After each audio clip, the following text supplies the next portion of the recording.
most of the methodologies of body fat measuring are completely inaccurate, okay? Because they take into account your height and your weight. And as soon as you do that, you're creating a mathematical equation that it has no real life basis of reality when you're talking about a guy 5'6" who weighs 300 pounds. There's no way he's going to have low body fat when you calculate that, because for his height and his weight, he's fat.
I created Species Nutrition with one mission in mind: to provide bodybuilders and serious athletes with no-nonsense supplements that work.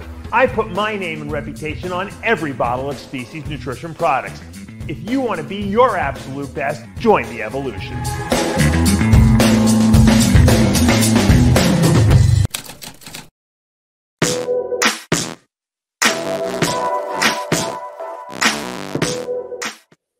RX Television, RXMuscle.com. This is Ask Dave, your 30-minute question and answer show with Dave Palumbo.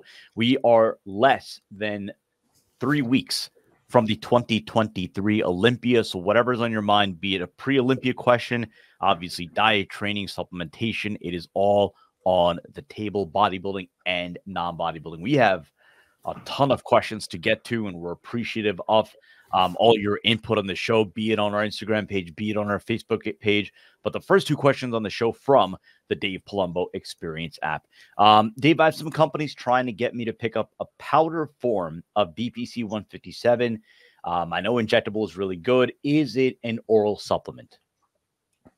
Well, good question, first of all, because BPC 157, which is a healing peptide, that, by the way, seems to work pretty effectively. I used it myself when I was recovering from both my ankle surgery and my cardiac surgery I had, is now, according to the FDA, on a list that is soon to be banned.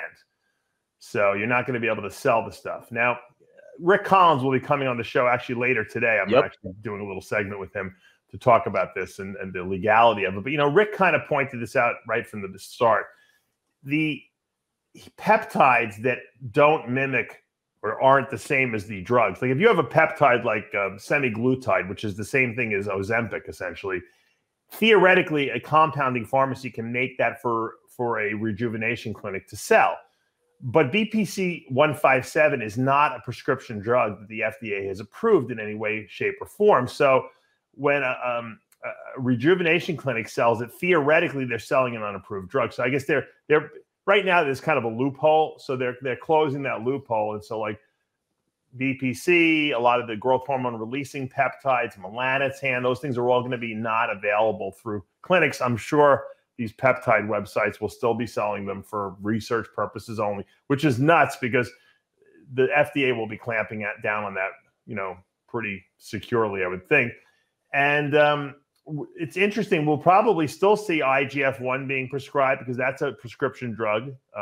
You'll see Sermorelin being sold as well because that's actually a prescription drug as well. So anything that's actually a prescription drug can be compounded. And so the semaglutide will continue to be made. Now, getting back to the BPC 157 question, theoretically, it's orally absorbable from the research I read. You know, if I have a choice between injecting it, you know, locally into the area where the damage is done versus taking a pill, you know, from a form of it or even a powder form of it, I would probably opt for the injection version if you have the option. If you don't have the option, I'm sure the oral form will get in there and do some good. I just think putting it directly into the bloodstream is just a more direct route. Whenever you swallow anything orally, there's always a chance that you don't absorb some of it. So that would be my take on the whole thing. When in doubt, inject it. You get it. That's a great shirt right there. There you go. By the way, did you see the towels that we're selling now? The Jimmy towels. Is he on board with this, by the way? He called me yesterday. I told him about it. So because I didn't want to just do it without telling him. We had a good conversation about the whole thing because Jimmy's 50% actor, 50% real, and so people can never tell when he's acting and when he's not acting. So we were talking last night. I told him about the crying towel, and I just want to know though, is he? I don't know if he's seen it, but he said he was okay with it. So he actually thought it was such a cool idea that he's like, I'm going to upload some of my T-shirt designs to Teespring. I didn't even know you could do that. I said, yeah, Jimmy, whatever design you got, you just upload it there. You don't have to stock the inventory. They'll do all the fulfillment for you. He loved the idea so much he forgot about the towel. So. I gotta, Jimmy, I have to have a talk with you because we need to get your the power straps back on track. That was such a great, unique idea, and right. I would hate to see it go to waste. So I think he's still selling it. Hold on, here's the Jimmy crying towel. Oh my God. I just couldn't, I love the crying bull, but I couldn't find a high enough resolution. I kind of did it the last minute. Probably if you had designed the towel, it would be a lot more. I think almost you know what? As long as Jimmy's on board with it, we'll work on it because there's potential there. But we do, Jimmy, after the Olympia, we're gonna make a serious push on the muscle mobster Jimmy's power straps, and we'll get the RX Muscle resources behind that to make that a success. But again, where are we? All right, second question. Again, first two questions from the Dave Palumbo Experience app. How would someone get rid of lower stomach stretch marks after weight loss and excess skin? I get this question a lot, Sid. There are a lot of people who have lost a lot of weight, and I've helped a lot of people lose a lot of weight. And sometimes the skin retracts and looks okay. Sometimes it just hangs. There's no fat there, but the skin has lost its elasticity. Usually in people that are older, that happens. So if you're over 35 or 40 years old, when you lose the weight, it doesn't tend to go back as resiliently as it might when you're younger. So the only real fix for that is surgery, where they actually pull the skin tight, they cut the excess skin off, and they try to do it along the bikini line so you don't see it, when you're wearing a bathing suit. Here's the problem. Some people don't have loose skin, but they have actually stretch marks down there, and that's, I think, what this person is asking about. And there are a million creams. When I had my cardiac surgery, I used some kind of like scar tape, and it's just basically a piece of thing, and you stick it on there, and it stays on there all day. You take it off the shower, you put it back on. It lasts a couple of days, and you put a new piece on. And I don't know. I can't even see the scar on my chest at all. It's completely gone. So I would try the scar tape on the stretch marks and see if that helps. Now, if you have a lot of them, you're going to have a lot of pieces of the scar tape. They do have a scar cream too, but I don't know if the cream is because you sweat, the cream comes off. With the scar tape, it's actually stuck right on the mark. So I would try that. They sell them on Amazon. There's a whole bunch of them out there. I don't remember the exact brand I use, but get the ones that have good like fabric adhesive on them, and they tend to hold up pretty well. I wore it for like 4 months after my surgery every single day, and I'm an erotic Sid, so I never missed a single day with that tape on. So it is what it is. It definitely helped. I didn't get any keloiding scars. The thing faded really well. So I would try that on the stretch marks. Supposedly, if you have existing scarring, which would be a stretch mark, it might take longer. You might have to wear it for 5 or 6 months, the scar tape, but it's worth giving it a shot because it's a pretty passive type of therapy, Let's go to our questions from Instagram and Facebook. If you're not already following us on Facebook, just type in RX Muscle in the search bar. Instagram _. I want to say one thing, Sid, though, because I want to just thank all the people who have subscribed to the Dave Palumbo Experience app. We have a lot of members. There was constantly new people coming into the fray. It's $29 a month. You download it from your iTunes or Android store, depending on what phone you have, and you get me as your coach in your back pocket. Essentially, you get all my writings, all my videos in one place.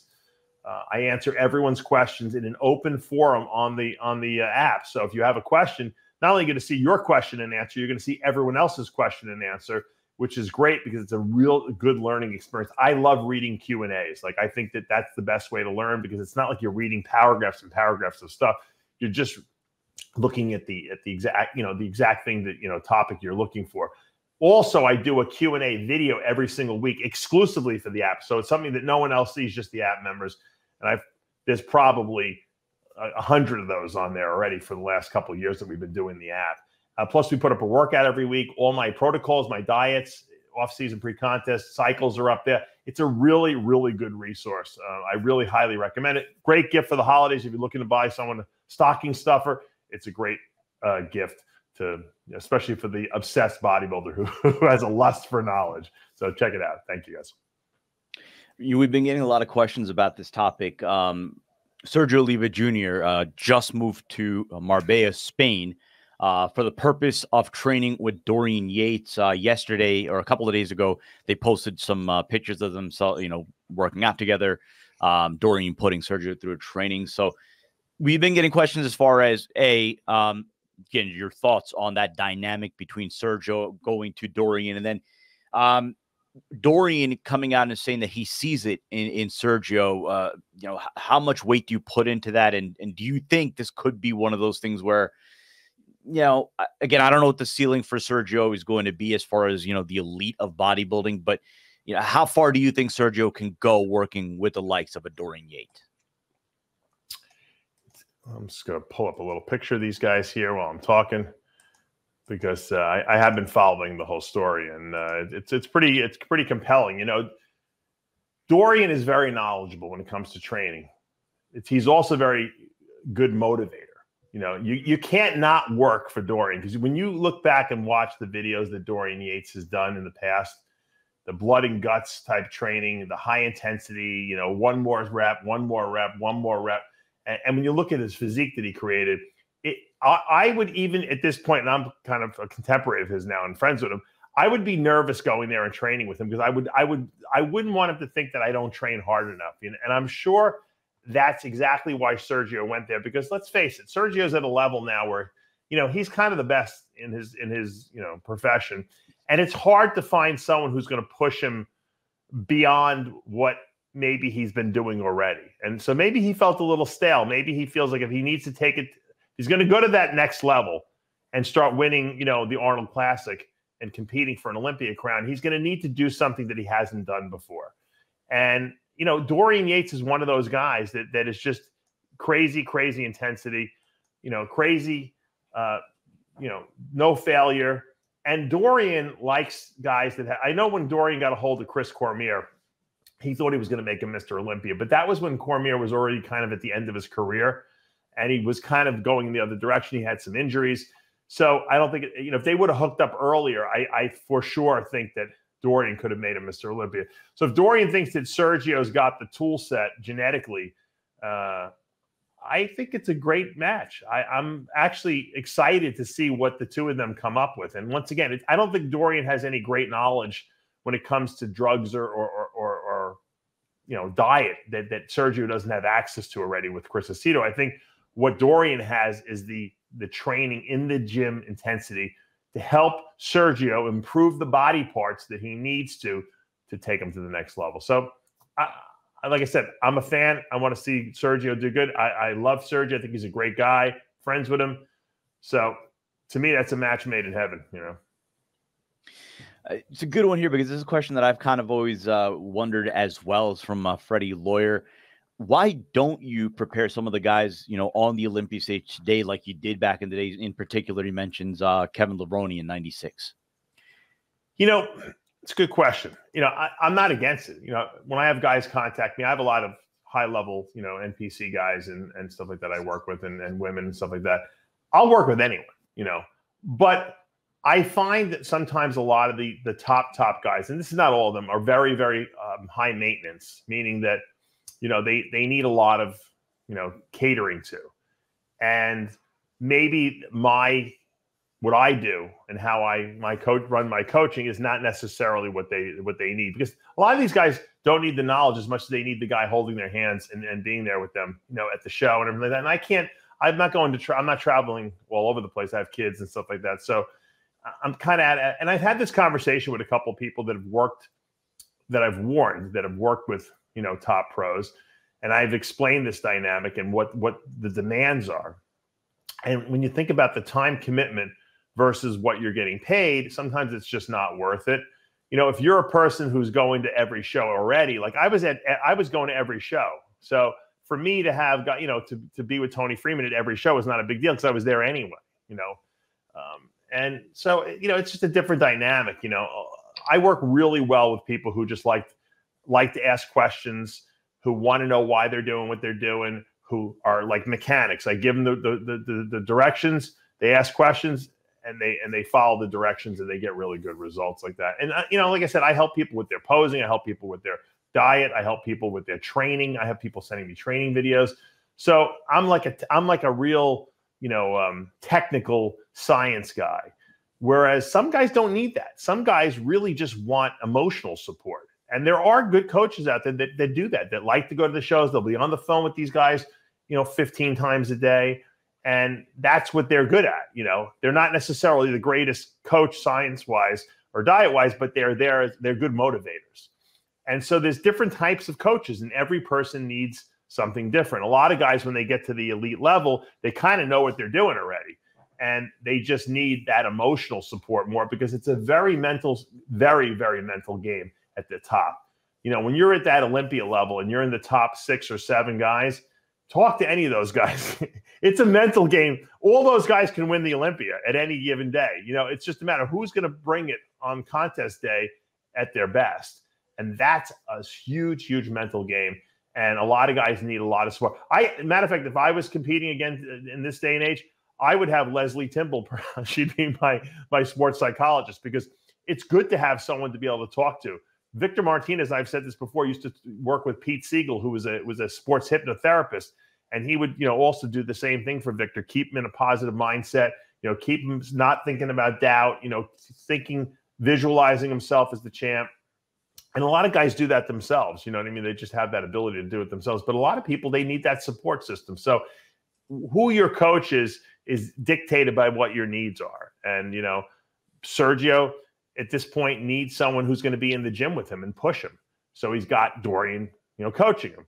Other guys might just not need that. They're good in the gym already. They can already motivate themselves, or they have a good training partner. They need a coach who's going to tell them what to do, because they happen to maybe overdo things or underdo things. And so everyone has a different need. And that's what's great about coaching, because there's a coach for everyone out there. And you got to find who you connect with best.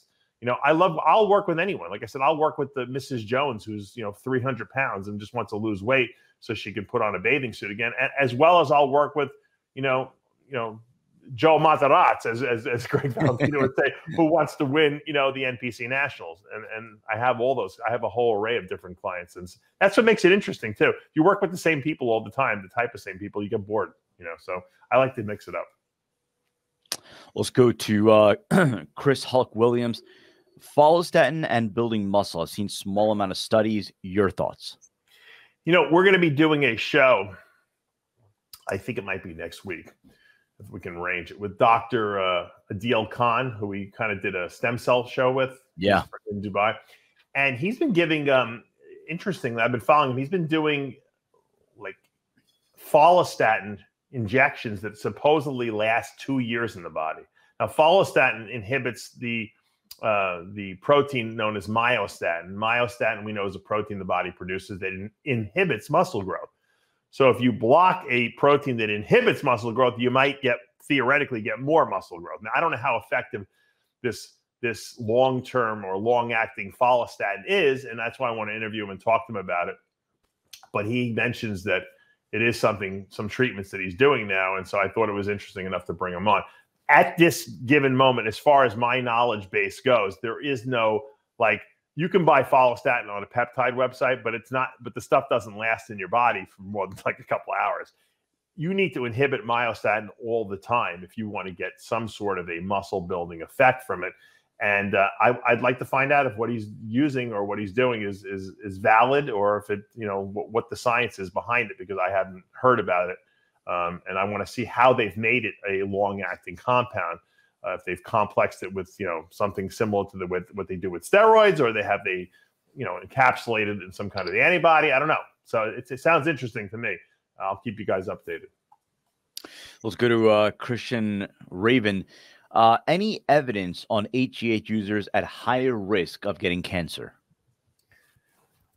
I haven't seen any reason. You would think that if GH caused cancer, that there would be a lot more bodybuilders coming down with cancer, because let's face it, who uses more GH than anyone else? Bodybuilders, right? But you don't see that. You really don't see it. As a matter of fact, I think bodybuilders probably have a lower incidence of cancer overall, just because, we're healthier.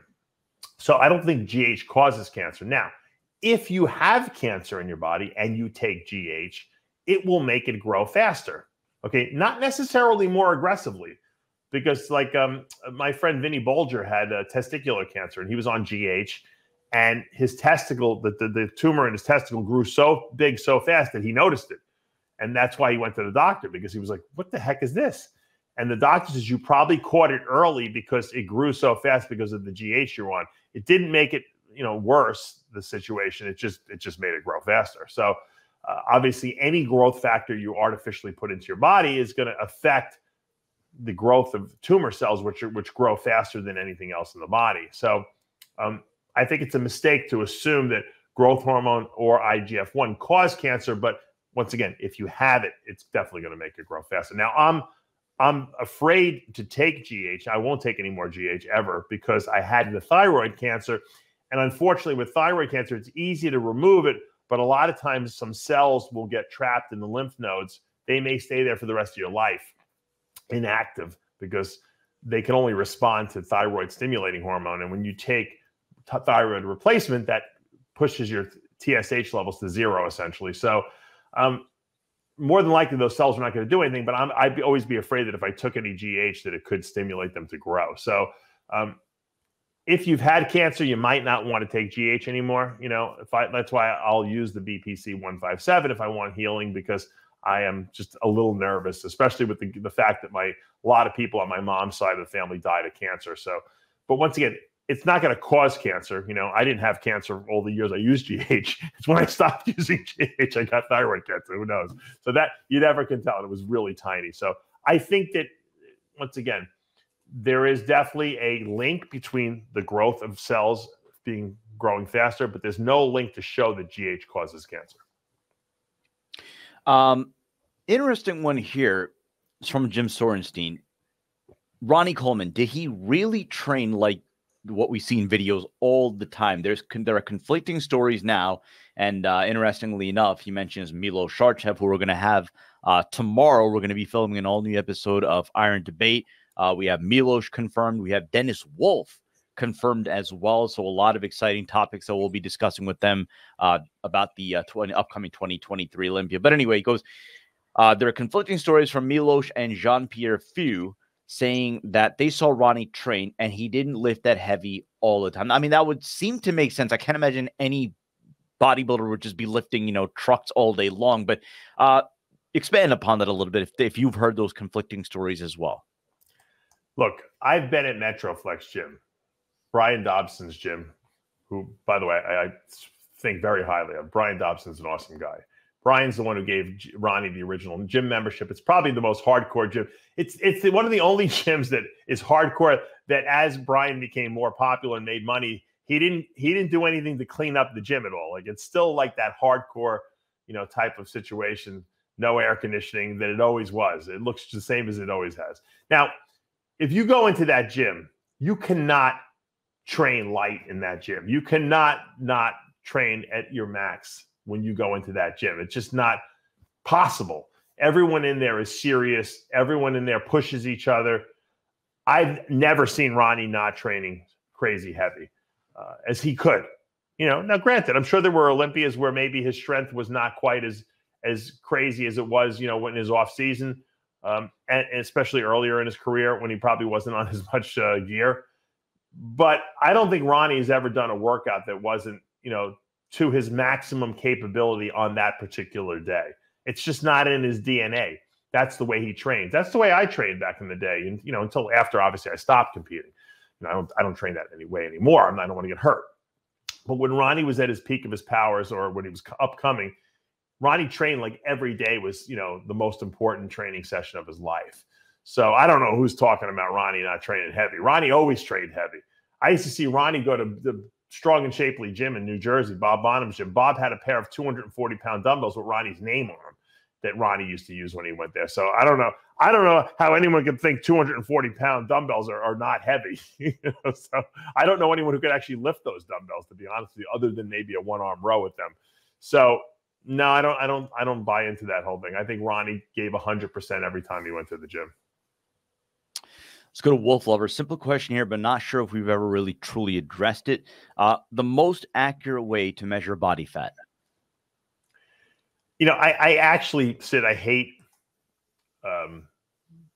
body fat measuring, especially when these guys, I have a lot of clients that will come to me and all these sophisticated, their gym has some sophisticated way of testing, hydrostatic tanks.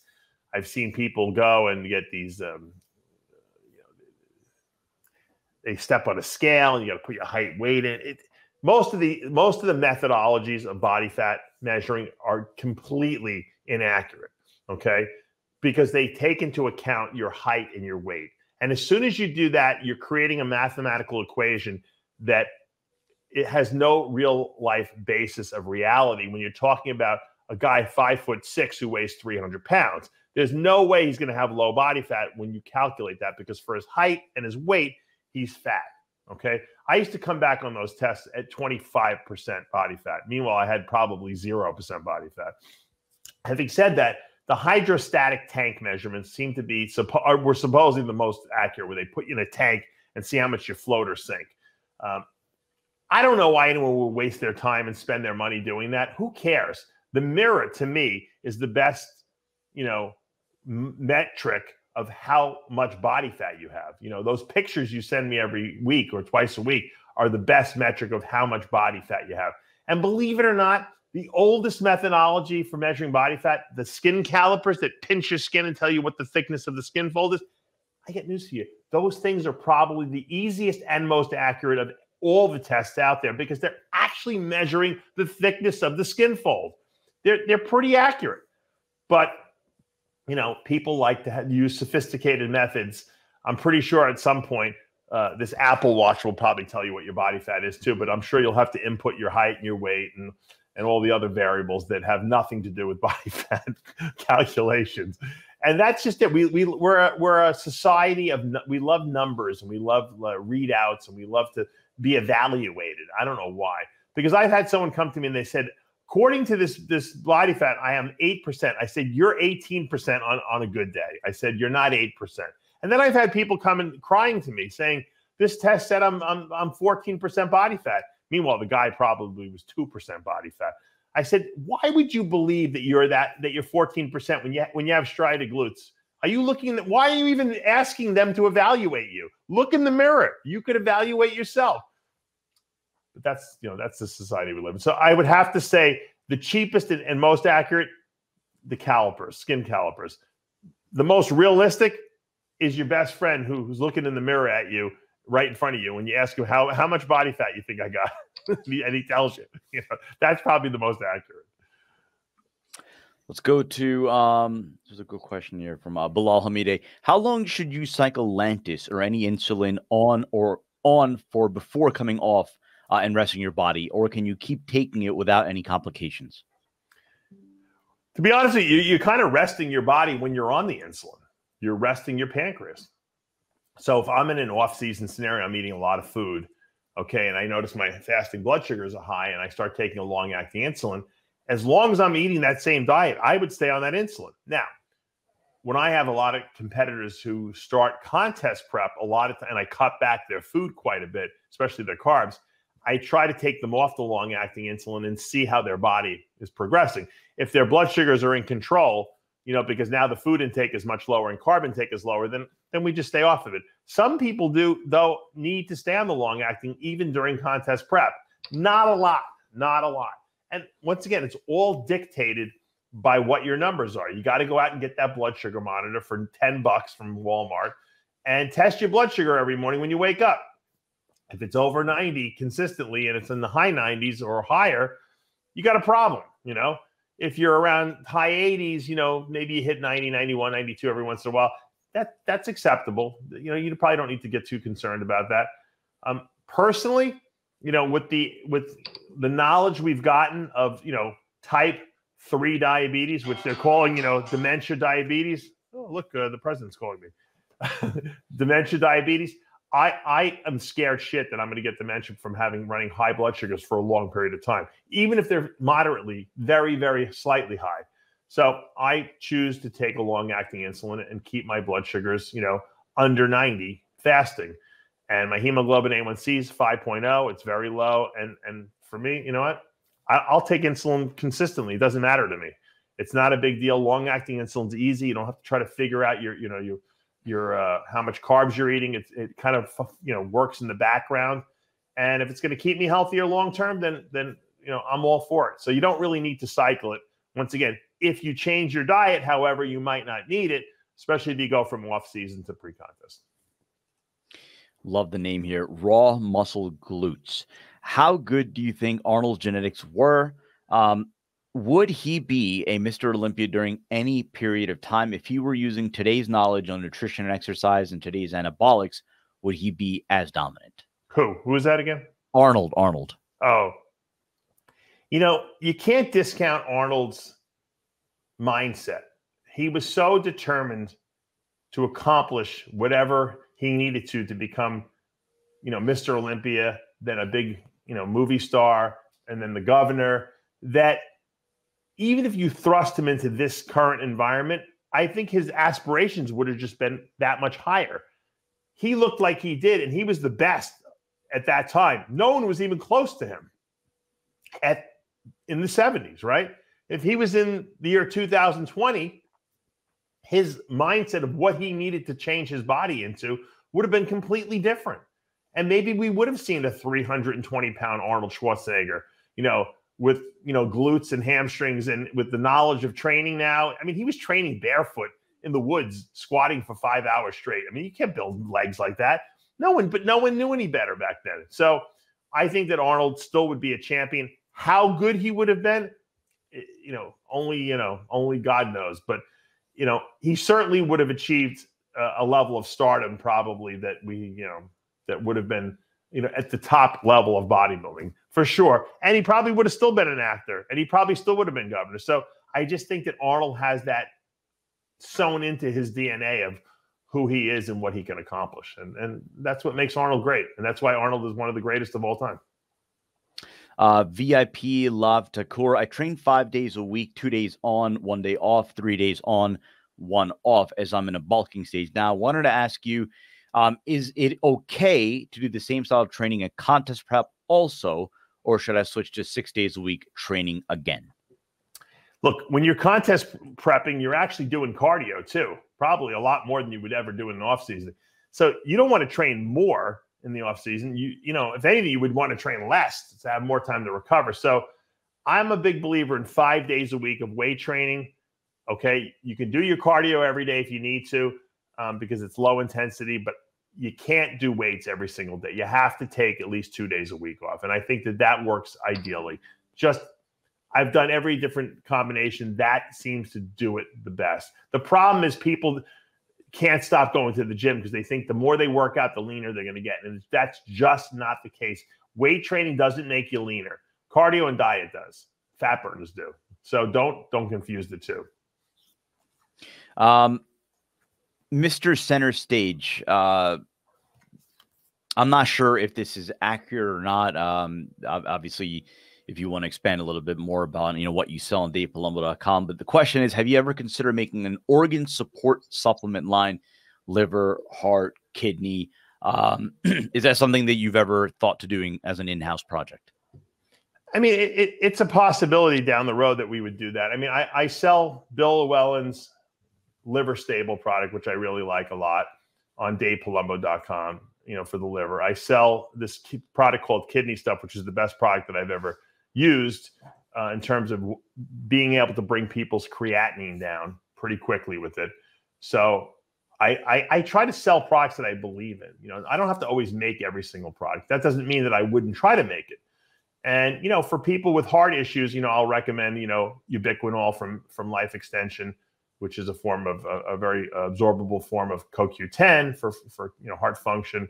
And I'll recommend pure EPA oil on top of my Omega-Lyze for helping people who have clots in their coronary arteries. It's been shown to clear clots out. So there are different products that I don't necessarily make that I do recommend to people.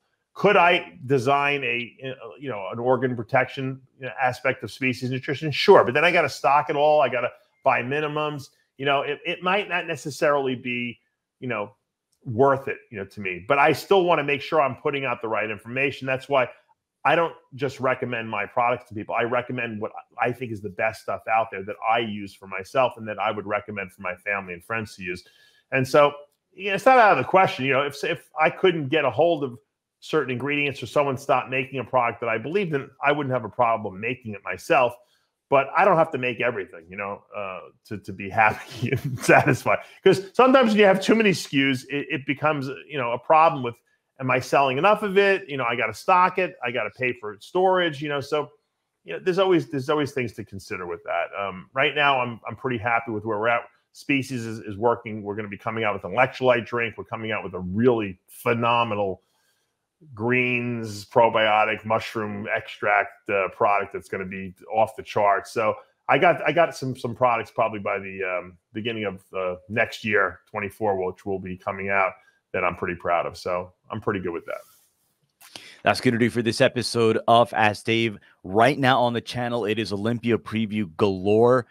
We had our first filming session of Iron Debate. We split it up into 3-4 different episodes based on the different topics. That's live right now. That episode featured Armin Adibi, King Kamali, of course, Dave. We're filming again with Milos Sarcev and Dennis Wolf tomorrow, so a lot more exciting content for you to consume relating to the 2023 Olympia. Also on the channel, all new episode of the After Hours podcast, Heavy Muscle Radio. We have not filmed, I think it's been about a week and a half since we filmed the new Lee Priest and Jimmy the Bull show. Obviously, we had the content last week from Greg Valentino's house. But once Lee returns, he's fully situated back home in Australia. We will resume on that as well. If you like what you're watching, hit the like button, comment below. And if you haven't already done so, subscribe, hit the notification bell so you won't miss any of our Olympia segments, previews, everything that we have coming up over the course of the next 2 weeks leading into the Olympia. And of course, in 2 weeks, we'll be live in Orlando covering the 2023 Olympia, which will include Dave Palumbo return to the Olympia for the first time since 2018. For Dave Palumbo, I'm Sadiq Faruqi. What was that? I said, yeah, baby. Let's go. Let's go. We're going to have Dave. We're going to have Chris. We'll see who else from the RX Muscle family. The Whack Pack is going to be joining us live on site, but it's going to be a lot of fun. Might show up. Yeah, exactly. It's going to, and you know what it is. Whenever Dave is there, you're going to have everybody come out of the woodwork. Yeah. So our wrap-up segment, which may start with like 3 people, may eventually become a 17-person wrap-up. So essentially, it'll be for those who wanted a live episode of After Hours. You're probably going to get just that, just not with the Whack Pack, but with luminaries from the bodybuilding world. So it's going to be fun. But again, subscribe, notification bell, so you're not going to miss everything that's going to be going on in Orlando. We're going to be, as we record things, we're just going to chuck it up onto the channel. We're not going to go crazy with the production aspects of it.